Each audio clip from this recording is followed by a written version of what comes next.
The human named Daniel had never felt so small in his entire life. He stood inside the great crystal hall of the Varylan Empire, surrounded by tall alien guards whose glowing armor made him feel even more out of place. Daniel was an explorer and a diplomat, but he had never expected this assignment, to meet the ruler of one of the most powerful alien races in the galaxy. Everyone warned him that the Varylan Queen was unlike any being he had ever seen. Some said she was cruel. Some said she was wise. Others whispered she was terrifying. But no one ever described her in a clear way. It almost felt like they were scared to speak about her. Daniel tried to calm himself as the heavy doors opened. A cold wind rushed out from the large chamber beyond, carrying the scent of something wild and ancient. He took a deep breath and stepped inside. The throne room was enormous. Tall blue pillars reached up into the shadows, and the floor looked like polished stone that glowed faintly with every step he took. At the far end of the room, half hidden by swirling light and smoke, stood the throne of the alien queen. Daniel's heart began to beat faster. He could sense her there even before he saw her. There was a strong, strange energy in the air, almost like the space itself bent to her presence. Then she moved. Daniel looked up and up and up. She was 8 feet tall, with a regal posture that made her seem even taller. Her skin was smooth and silver, almost reflective, and her eyes were a deep violet that seemed to shine in the dim light.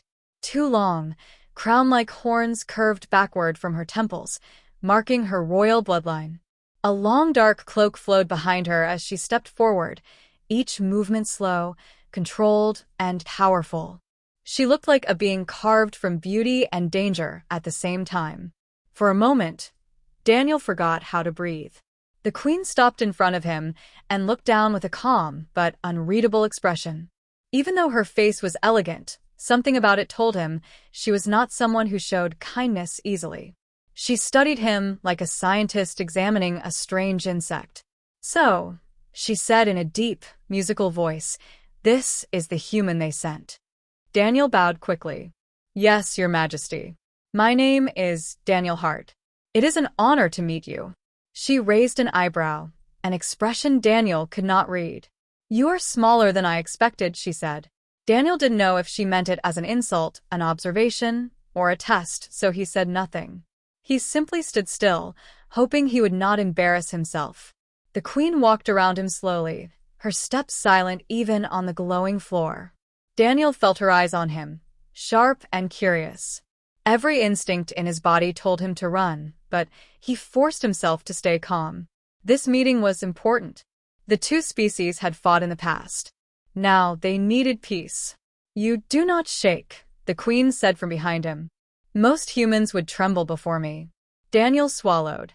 "Maybe I am trembling on the inside," he said honestly. A soft sound came from the queen. It took Daniel a moment to realize it was a quiet laugh. Finally, she stepped back in front of him. "Human," she said, "tell me why your people are seeking an alliance with the Varylan Empire." Daniel took a breath and explained a reason for his visit. He spoke about trade routes, shared science, and the need for peace after years of tension. The queen listened silently, her expression giving nothing away. When he finished, she turned and walked back toward her throne. "Your words are simple," she said, "but simple is not always weak." Daniel wasn't sure if she was complimenting him or warning him. When she sat on her throne, she rested one arm on the curved armrest and looked at him with a steady gaze. "Your people believe you can earn my trust," she said, "but trust is rare, even among my own kind." "I understand," Daniel replied. The queen leaned forward slightly. "Do you?" she asked. "You are a single human. Small. Fragile. Alone in my hall. Yet you speak as if your species is equal to mine." Daniel felt pressure building in his chest, but he did not look away. "Maybe our bodies are different," he said softly. "Maybe our strengths are different too. But every species deserves respect." The queen stared at him for a long moment. Her eyes narrowed. Then, unexpectedly, she rose from her throne again and walked toward him.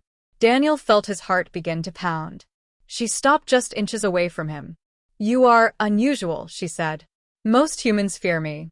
You do not look away. Why? Daniel met her gaze. Because I came here to understand your people, and to be understood. The queen tilted her head, studying him again. This time, her expression had changed. There was a faint sense of interest, maybe even curiosity. Finally, she stepped back. Very well, human Daniel Hart, she said.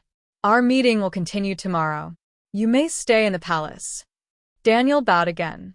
Thank you, Your Majesty. As he walked out of the throne room, he felt the queen's violet eyes lingering on him. For the first time, she seemed curious, maybe even impressed. Neither of them knew it yet, but this first meeting would shape the future of both their species and change their lives forever. The next morning, Daniel entered the throne room with a nervous but steady breath, trying to prepare himself for whatever the alien queen might say or do. He expected the same cold and serious ruler he had met the day before, but today the queen looked different. She was standing near the tall crystal windows, the morning light shining through her silver skin. Her violet eyes were brighter, and Daniel felt a strange tension in the air, like she had been waiting for him. When she turned toward him, her cloak swayed gently, and she gave him a long, unreadable look. Human, she said, her voice deeper in the quiet hall. Last night, my council questioned me about you. Daniel bowed slightly. And what did they say? The queen walked toward him, each step graceful but powerful. They said your presence here is dangerous, she replied. They fear your kind. They fear your unpredictability. Daniel lifted his head. I'm not here to cause harm. The queen stopped directly in front of him, towering over him like a living mountain. But the galaxy changes because of small things, she said. Even small creatures. She stared deeply into his eyes, and Daniel had to fight the instinct to step back. Her presence was overwhelming, like looking into a living star. Then, without warning, the queen's expression changed. She tilted her head slightly, and for the first time Daniel saw something like amusement in her eyes. My council made a joke, she said. A foolish one. Daniel blinked. The idea of the Varylan Council making jokes felt almost impossible. What did they say? He asked. The queen's lips curved into a slow, regal smile. They said humans are so desperate for alliances that perhaps one day a human might even ask me to breed with him. Daniel's face turned red with embarrassment. He opened his mouth to respond, but the queen suddenly laughed, a strong, echoing sound that rang across the throne room like living thunder. Daniel had never even imagined her laughing before. It was powerful, beautiful, and terrifying at the same time. A human, she said, still laughing. Breeding with me? The idea is absurd. Daniel rubbed the back of his neck, unsure what to say. I agree. Completely absurd. The queen stopped laughing and looked down at him again, her smile fading into a thoughtful expression. Do you know why it is absurd? She asked. Daniel swallowed. Because humans and Varylans are too different. No, she said. Because humans are fragile, small, Weak. I would break you in one breath. Daniel stared at her, unsure whether she was threatening him or simply stating a fact. But, she continued, the council fears even impossible ideas. They fear connection. Daniel's eyes widened. Connection? The queen circled him slowly, her cloak brushing lightly against the glowing floor. Yes. They fear that if I grow curious about you, if I lower my guard, even for a moment, it could change the empire. Daniel felt his heartbeat quicken. The queen's words were heavy, powerful, and dangerous. Your Majesty, he said carefully, I never meant to cause fear. I only want understanding between our species. She stopped behind him and spoke softly, close enough that he felt her breath on his shoulder. Understanding can lead to other things. Daniel froze. Her tone was not threatening, it was something else. Something strange. Then she stepped in front of him again, her expression sharp once more. Tell me, human, she said, why would anyone imagine that a being like me would ever carry a human's child? Daniel felt heat rush to his face. I don't know. It's not something I would ever expect from you. The queen smirked again. Good. Because the very suggestion is foolish. Our biology is incompatible. Our strength incomparable. Our destinies unrelated. Daniel nodded quickly, relieved the topic might finally be ending. But the queen wasn't done. She leaned down slightly so that her face was only inches from his. Still, she whispered, it amuses me that your council thinks it is even possible. Daniel could barely breathe. Well, I guess the galaxy is full of surprises. The queen straightened, her regal posture returning. Yes. But not that surprise. She flicked her hand dismissively, but there was something in her eyes, an odd shimmer of curiosity, like the idea she just mocked had placed a small seed of thought inside her mind. A thought she couldn't completely ignore. Human, she said, your kind is strange. You challenge fear with calmness. You answer danger with honesty. It is unusual. Daniel tried to hide a nervous smile. Maybe humans aren't as fragile as you think. The queen chuckled softly. You are still tiny. Daniel sighed. Yes, your majesty. She looked at him one last time, her expression unreadable. Go. I have matters to consider.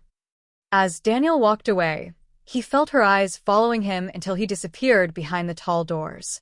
The queen stood alone in the silent hall, touching her stomach lightly as if thinking about something impossible. Then she whispered to herself, a human's child, how ridiculous. She laughed again, but softer this time. And somewhere deep inside, a question began to form. A question that would soon change everything. The following day, Daniel was escorted through the long glowing corridors of the Varylan Palace by two silent alien guards, each nearly twice his size. He had been summoned by the queen again, but this time the guards walked faster, their movements stiff and tense. Something was wrong. Daniel could feel it in the air like electricity before a storm. When they reached the war chamber, the heavy doors opened, revealing the queen standing before a huge holographic map of the galaxy. Her cloak was gone, replaced by dark armor that shimmered like black crystal. She looked even more powerful than before, more dangerous, more commanding. Daniel bowed carefully, but the queen did not greet him. Instead, she pointed at the map. Human, she said, her voice sharp. We have a problem. He stepped closer and saw a red cluster flashing near the border of her empire. Who is that? Daniel asked. The queen's violet eyes narrowed. The Drathan Horde, she said. Raiders. Conquerors. Their fleet is moving toward my territory. Daniel frowned. He had heard of them before, violent, merciless aliens who destroyed entire colonies for resources. Why are they coming here? He asked. The queen turned to him fully. Because they believe I am weak, she said. They believe the rumors that I am distracted, that I am wasting time speaking to a human. Daniel froze. Did my presence cause this? She shook her head slowly. No. But it gives them courage. The queen stepped closer to him, towering above him like a mountain of silver. They think you are my weakness, she said. And that is dangerous. Daniel swallowed hard. The queen continued, our scouts report that the Horde plans to invade within days. We do not have enough time to gather the entire royal fleet. She paced slowly, each step heavy with tension. If they capture even one of our outer stations, they will push deeper. My empire could fall into chaos. Daniel looked up at her. What can I do? I'm just one human. The queen stopped and lifted her chin slightly. You are a diplomat, a strategist, and you think differently from my people. That may help us. Daniel shook his head. Your Majesty, I'm honored, but I don't know how much She raised a hand, silencing him instantly. You'll help because you're already involved, she said. The Horde believes I am considering bonding with a human. They think it makes me vulnerable. If they succeed in capturing you, they will use you to humiliate me. Daniel felt his chest tighten slightly. So they're targeting me. Yes, the queen said. Which means you are either a liability, she stepped closer until her shadow completely covered him, or an asset. Daniel took a deep breath. I'll be an asset, he said simply. The queen's expression softened, only for a brief second. She turned back to the holographic map. We must travel to Outpost Varen together, she said. It is the closest station to the Horde's path. If we reinforce it, we may hold them back long enough for reinforcements to arrive. Daniel blinked. You want me to go with you? Personally? Yes, she replied. If I leave you here, the palace may be attacked. If I send you away, you will be hunted. The safest place for you is at my side. The words surprised Daniel. The idea of being beside the towering queen during a crisis was both comforting and terrifying. I understand, he said. The queen lifted her hand and activated a shimmering blue door, a teleportation gate. Prepare yourself, she said. The outpost is in a dangerous region. You will stay close to me at all times. Daniel nodded as he stepped into the light. For a brief moment, his vision blurred. When the world came back into focus, he was standing on a metal platform high above a frozen valley. Alarms were blaring, and dozens of Varylan soldiers moved quickly, preparing weapons and shields. The queen appeared beside him through the gate, her presence instantly commanding attention. Every soldier bowed deeply. Your Majesty, one of the commanders said urgently, the Horde fleet will reach us within hours. The queen nodded. Then we must begin the defense immediately. Daniel followed her as she inspected the outpost, giving orders with calm authority. Even in danger, she was controlled and regal. But occasionally, she glanced at Daniel, checking on him in a way that almost seemed protective. At one point, she stopped near a railing overlooking the valley. Human, she said quietly, the Horde wants to test us. If we work together, we can show them their mistake. Daniel nodded. I'll do whatever I can to help. The queen studied him for a long moment. Your courage is unusual, she said softly. Even for your kind. Daniel didn't know how to respond. Before he could speak, a loud alarm echoed across the outpost. A soldier shouted, Your Majesty, the Horde ships have entered our atmosphere. The queen's expression hardened instantly. Then the battle begins. She turned to Daniel. Stay close. I will not let them take you. Daniel felt a strange mix of fear and trust. The queen, this powerful, intimidating ruler, was now depending on him. And he was depending on her. Their alliance had just begun, and already the galaxy was watching. Somewhere deep inside the queen, the idea she once laughed at, the idea of a human being important to her, no longer seemed as ridiculous as before. The battle for Outpost Varen lasted long into the night, and when the final Drathan ship fell from the sky in flames, the Varylan soldiers cheered with exhausted relief. Daniel stood beside the queen on the metal balcony, both of them covered in dust and cold wind, watching the smoke rise from the distant valley. The queen had fought like a living storm, faster and stronger than any soldier around her. Daniel had done what he could, helping with strategy and communication, and even though he was only human, the queen never let him out of her sight. She protected him without ever admitting she was doing so. When the outpost finally quieted, the queen ordered everyone to rest. But she herself did not rest. Instead, she stood alone in the dim war room, staring at the star map again, her expression troubled. Daniel found her there later, leaning heavily on the crystal table, touching her forehead with one hand. Your Majesty? Daniel asked softly. She didn't turn right away. When she finally looked at him, something in her eyes seemed different, tired, unfocused. Human, she said quietly. You should be asleep. You should too, Daniel answered. The queen let out a slow breath and straightened her back. I do not require as much rest as your kind, she said. But her voice lacked its usual strength. Daniel stepped closer. You don't look well, Your Majesty. She gave him a sharp look, but instead of lashing out, she slowly lowered her gaze to her hands. Daniel noticed a slight trembling in her fingers. That was something he had never seen before.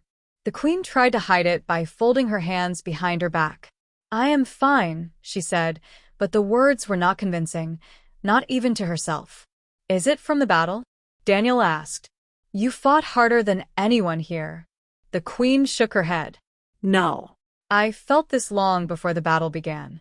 Daniel felt a chill crawl up his spine. What do you mean? She hesitated, as if choosing her words carefully. My body feels strange, she said at last. My energy is unstable. My strength rises and falls. This is not normal for my kind. Daniel frowned. Could it be an injury? I am not injured, she said firmly. She walked away from him and stood near the glowing window, watching the stars. The silver light reflected off her skin, giving her an almost fragile appearance, something Daniel had never imagined possible. My senses are changing, she continued quietly. Sounds seem louder. Smells sharper. My heartbeat is different. Daniel felt concern tighten inside him. Have you spoken to your healers? The queen let out a humorless laugh. If I tell them I am feeling weak, they will think I am unfit to rule. Daniel stepped beside her. Weak? You fought off an entire horde fleet. She gave him a brief glance, but did not smile. Strength can hide many things, she said. Daniel studied her carefully. Her posture was tense. Her breathing was deeper. Even the color of her skin seemed warmer than usual. When did this start? He asked. The queen hesitated again. It began shortly after. She stopped talking, her eyes narrowing slightly. Daniel waited, giving her time. Shortly after I met you, she finished quietly. Daniel blinked. Me? Do not misunderstand, she said quickly. I do not believe you caused this. But the timing is unusual. She pressed a hand lightly to her stomach, almost without realizing it. Daniel noticed the movement and felt a strange jolt of worry. The queen caught his gaze and immediately dropped her hand, as if she didn't want him to notice. Your Majesty, Daniel said slowly, are you sure nothing happened to you during the journey? Or maybe exposure to something? The queen shook her head. No. This is not illness. It feels deeper. Daniel took a careful breath. Should I be worried?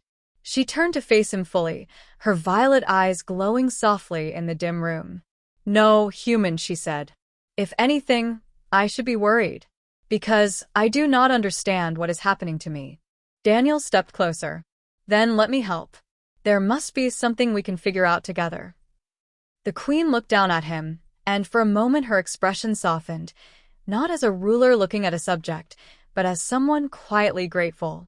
You wish to help me, she said. Daniel nodded. Of course. She studied him for a long moment, her eyes tracing his face, his posture, his calm determination. Something unspoken moved between them. Finally, she whispered, You truly are unusual, human. Daniel swallowed. Is that a good thing? A faint, tired smile touched her lips. Perhaps too good. She closed her eyes briefly, and when she opened them again, her strength seemed to return. Not fully, but enough to hide her worry from anyone else. Listen carefully, she said. We will tell no one about these changes. If the council learns I am unstable, even slightly, it could threaten the throne. Daniel nodded. Your secret is safe with me. Her shoulders relaxed a little. Thank you. But as Daniel watched her, he could not shake the thought that this was more than exhaustion or stress. The queen herself seemed unsure of what was happening inside her body. And without realizing it, she once again placed a hand on her stomach, fingers brushing lightly across her armor. She didn't seem aware of the gesture, but Daniel noticed. Something was changing inside the queen. Something no Varulin had ever experienced before. And neither of them knew it yet, but those strange changes were only the beginning of a truth that would shake both their worlds.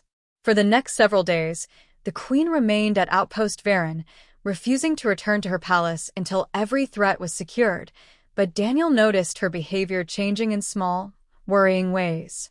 She moved slower in the mornings, her steps heavier than before.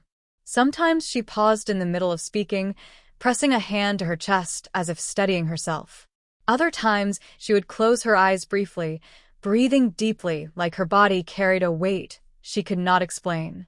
Daniel tried to hide his worry, but she saw everything.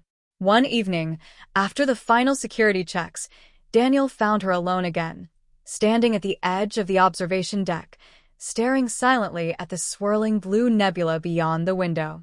Your Majesty, Daniel said softly, are you feeling any better? She didn't turn around.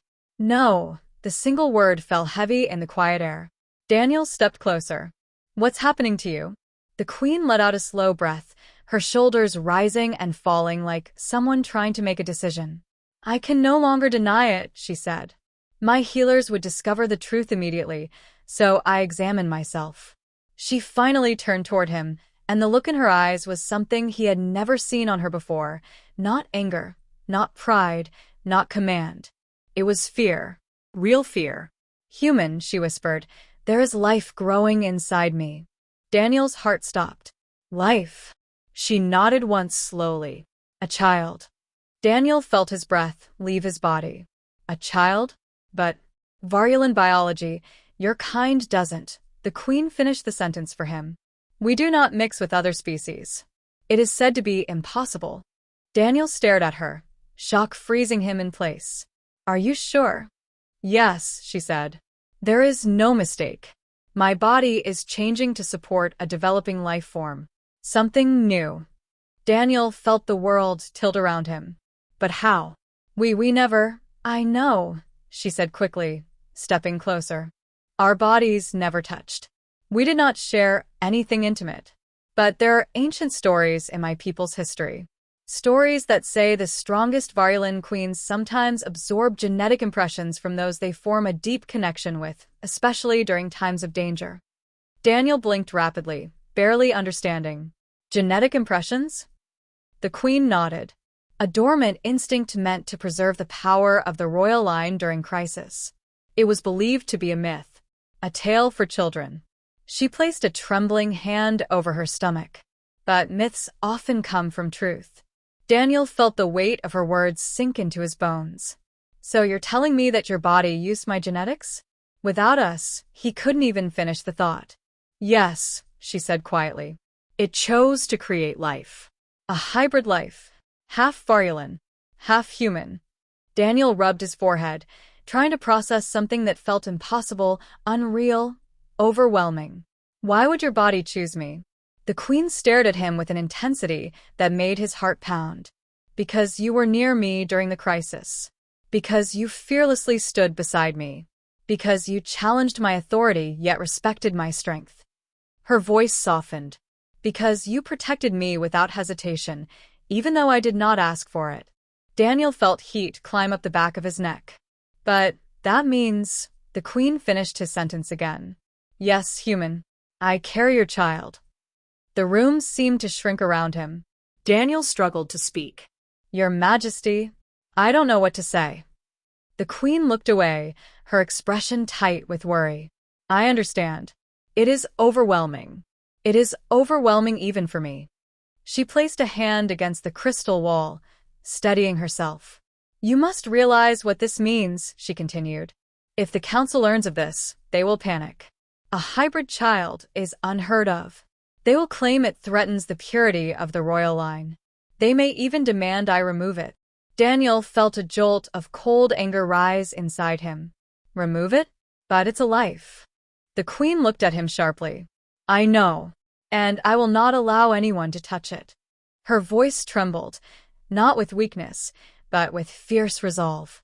Daniel realized then that she was already protective of the developing child, even if she didn't fully understand it. We must keep this secret, she said, until I understand what this means for me, for you, for the Empire. Daniel stepped closer, his voice soft but steady. And for the child. The queen hesitated, then nodded. Yes. For the child. For a moment, neither of them spoke. The nebula lights cast a soft glow across her silver skin, and Daniel saw how much she was struggling inside, this fierce, unbreakable ruler shaken to her core by something she never believed possible. Daniel, she said, using his name for the first time without the word human, I do not know what this child will become. I do not know if it will be strong or fragile. I do not know if it will survive. Daniel met her eyes. Then we protect it together. The queen inhaled sharply, and something warm flickered in her expression, something like trust, or relief, or the tiniest spark of hope. Very well, she whispered. Together. But deep in the dark corridor outside the observation deck, someone watched them through the shadows. Someone who had heard enough to change the fate of the entire empire. The great palace of the Kthara Empire stood silent that night. Long, tall windows glowed with soft blue light, and the air tasted faintly of metal and cool mist. Most of the alien guards had already left the main halls, leaving the huge corridors empty. Only a few steps echoed through the silence, slow, heavy, and full of worry. They belonged to Queen Vora. The 8-foot alien queen walked alone toward her private chamber. Her long silver cloak dragged across the floor, and her bright golden eyes were dimmer than usual. Anyone who saw her earlier that day would have assumed she was the same powerful ruler, confident, proud, and unshaken.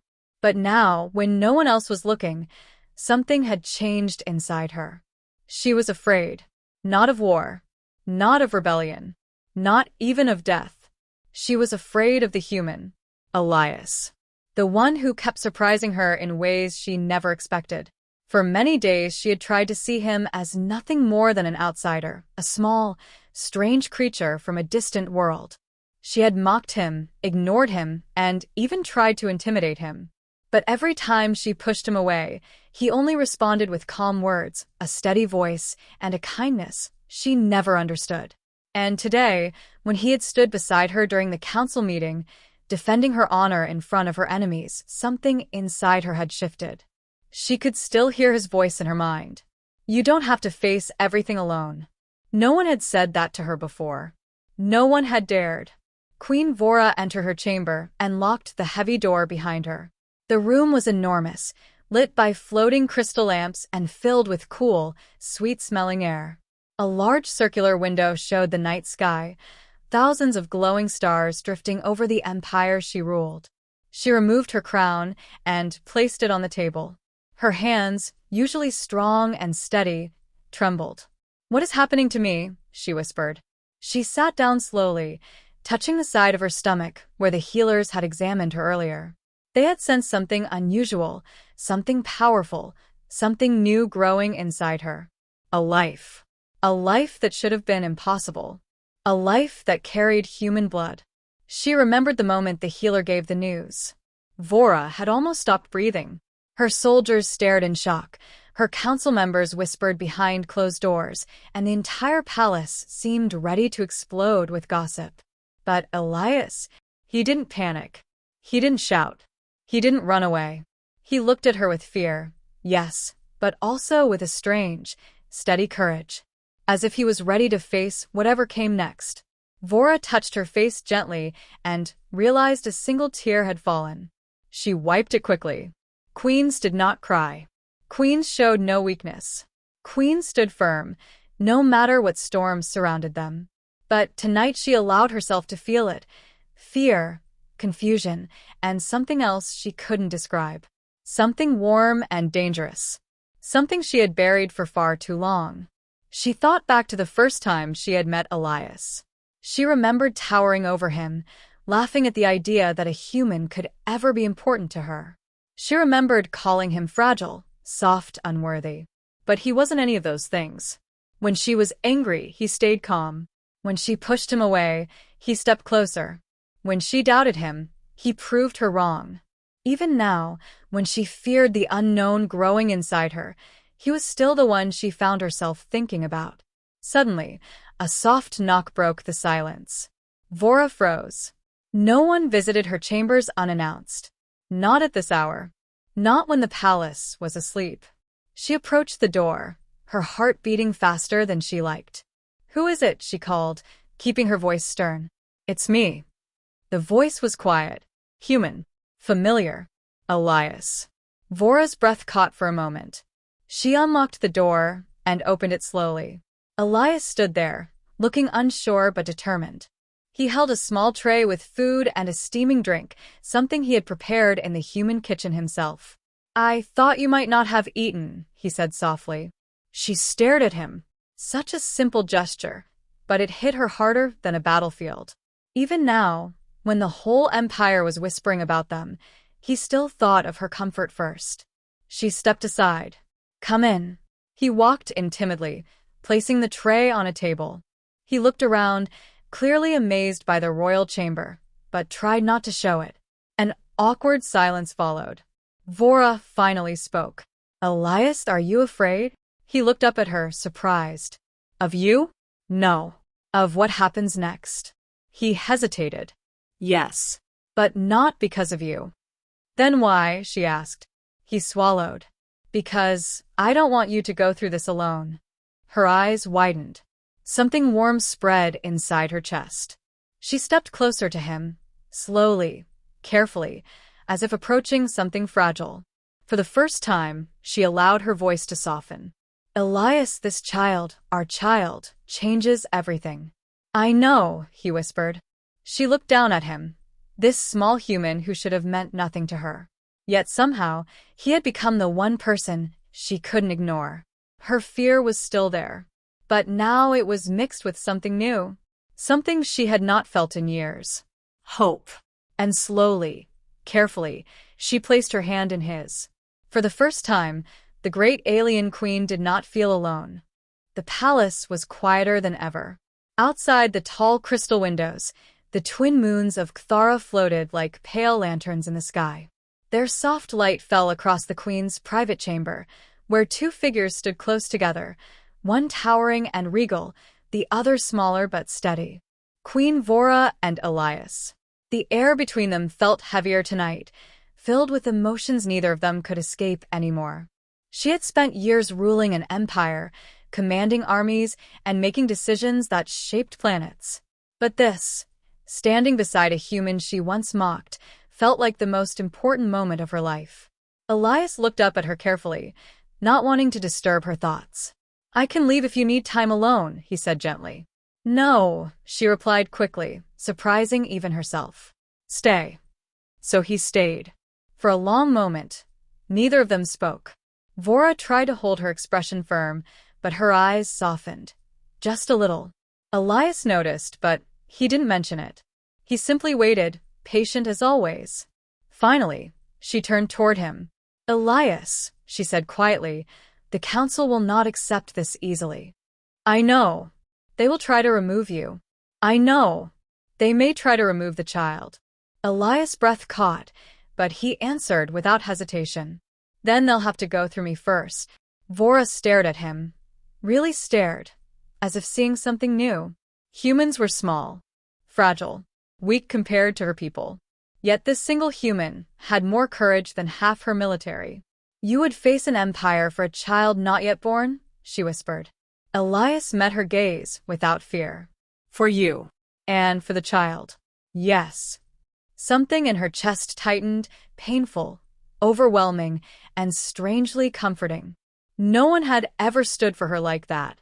No one had ever chosen her over the empire. No one had ever spoken to her like an equal. She felt the moment break inside her like a quiet storm. Vora stepped closer, so close he could feel the warmth of her breath.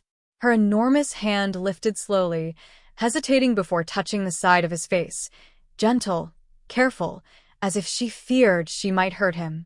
"Elias," she said in a voice that had never been this soft, "I have led armies, destroyed enemies, and watched civilizations bend before me, but nothing has frightened me the way this does." He held her hand, small against her massive palm. "You're not alone anymore," he whispered. "You don't have to be." Her eyelids trembled. She had lived her whole life believing strength meant being unbreakable. That power meant being untouchable. But now, for the first time, she realized something new. True strength wasn't standing alone. It was letting someone stand beside you. She took a deep breath. "There is something you must know," she said, voice shaking. "About my people, about the child." Elias leaned closer, listening. "The Kthara bloodline can carry only one heir every 1,000 years, she said. "One child who will inherit my power, my strength, my title. Other offspring do not survive. But this life inside me, it is stronger than anything I've felt before." She placed her hand on her stomach gently. "This child may become the strongest heir in our entire history." Elias swallowed. "Is that good?" "It will change everything," she said. "The council will fight. The empire will divide. Some will call this child a miracle, others will call it a threat. And what do you call it? He asked. Vora looked into his eyes. Hope, she said. For my people. For our future. For us. Elias felt his heart beat faster. Then we protect that hope. Together. For the first time in her life, Queen Vora let herself do something she had never dared. She knelt. The 8-foot alien queen, ruler of an empire, lowered herself onto one knee before a human man. Not in weakness, not in fear, but in trust. Elias, she said softly, I can face wars. I can face enemies. But I cannot face this future alone. Will you stand with me? Not as a servant, not as a visitor, but as my partner? His breath shook. His voice cracked. But his answer was immediate. Yes. Vora closed her eyes and exhaled a long, trembling breath she had held for far too many days. When she rose, she took both of his hands in her own. At that moment, something shifted far beyond the palace walls. A decision that would ripple through the empire. A union that would shape the future of 2 species. A child that would one day change the galaxy. For now, though, it was just the 2 of them, standing together in the quiet glow of the moons. And for the first time since she became queen, Vora felt truly safe.